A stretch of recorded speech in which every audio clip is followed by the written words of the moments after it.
समाजी साइंस छठी जमात हिस्सा अव्वल शहरियत सबक नंबर 9। हुकूमत के अक़साम। मशकें आसान और मुख्तसर जवाबात सूती पेशकश के साथ। तो चलिए शुरू करते हैं। सबसे पहले मशकों में से खाली जगहों को मुनासिब अल्फाज की मदद से पुर कीजिए या तो करें। पहला, अवाम से मुंतखब नुमाइंदों के जरिए चलाई जाने वाली हुक्मरानी को जमहूरी हुकूमत कहते हैं। दूसरा, हम सब एक हैं, ये एहसास जो है हमारा वो मसावत या यकजहती है। तीसरा, एक ही फर्द या एक ग्रोह की राय पर कायम रहने वाला निज़ाम को आमिराना निज़ाम या हुकूमत कहते हैं। अगला सवाल, आमिराना हुकूमत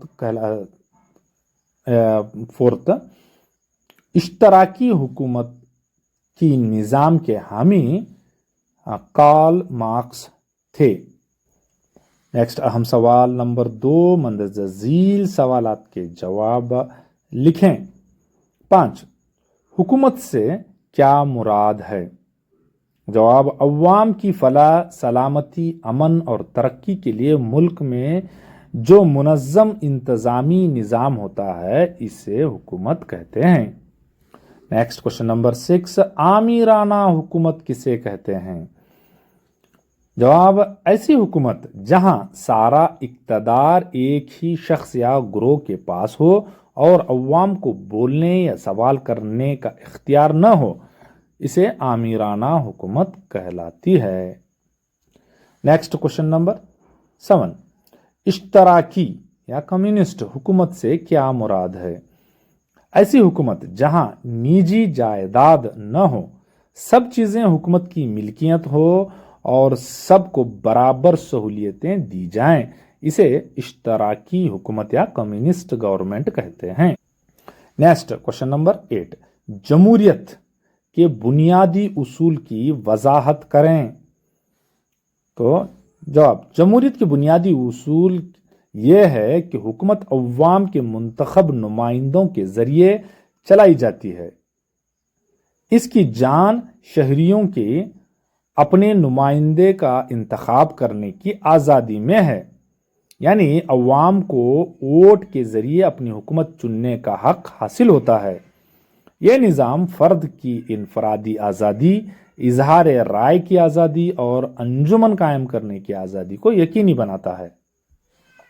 नेक्स्ट क्वेश्चन नंबर 9, आमिराना हुकूमत की खुसूसियात बयान करें। तो आमिराना हुकूमत की खुसूसियात कुछ यूं हैं। हुकूमत एक फ़र्द या ग्रोह के हाथ में होती है। अवाम को इजहार राय या मुखालिफत की आज़ादी नहीं होती। फैसले आमिर खुद करता है, डिक्टेटर। जबरदस्ती का माहौल होता है। नेक्स्ट क्वेश्चन नंबर 10, इश्तराकी हुकूमत की खुसूसियात बयान करें।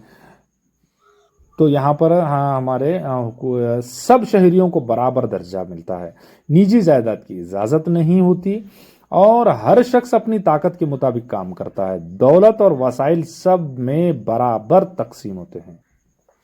नेक्स्ट अहम सवाल नंबर 3 है, ग्रोह में बहस करें, फिर उसके बाद में बहस कर कहूँ न को छोड़ें, बुक में लिखें जवाब।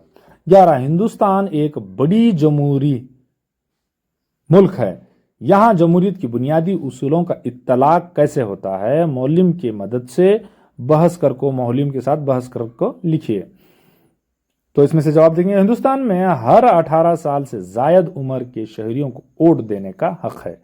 सबको बराबर दर्जे को हासिल है। मजहबी इजहार राय की आज़ादी है। लोग अपने नुमाइंदे खुद मुंतखब करते हैं और अदलिया आज़ाद होती है और ये सब किताब में होता है। ये सब जमहूरियत के उसूल हैं जो हिंदुस्तान में लागू होते हैं। नेक्स्ट क्वेश्चन नंबर 12 आज आप एक शहरी हैं, आगे चलकर अगर आप अवामी नुमाइंदे बनते हैं तब किस तरह से आप हुकूमत करेंगे? जैसे हमारे पहले वाले कर लिख जा रही हूँ वैसा। कमरे जमात में तबादिलाए ख्याल कर को जवाब लिखिए। तो अगर सबसे पहले हम क्या करेंगे, अगर मैं अवामी नुमाइंदा बनूं बनूंगी या बनूंगा तो तब क्या करेंगे, सबसे पहले हमें ईमानदार रहेंगे और तुमने ईमानदार रहने छोड़ते नहीं। इंसाफ और सबके साथ मसावी सलूक से हुकूमत करूंगा। मैं अवाम की बात सुनूंगी, इनकी भलाई के फैसले करूंगा या करूंगी, और बदउनवानी यानी रिश्वतखोरी से बचूंगा ना, बच्चों का हुए। हाँ, नेक्स्ट है, मेरी हुकूमत तालीम, सेहत और तरक्की को अहमियत देगी।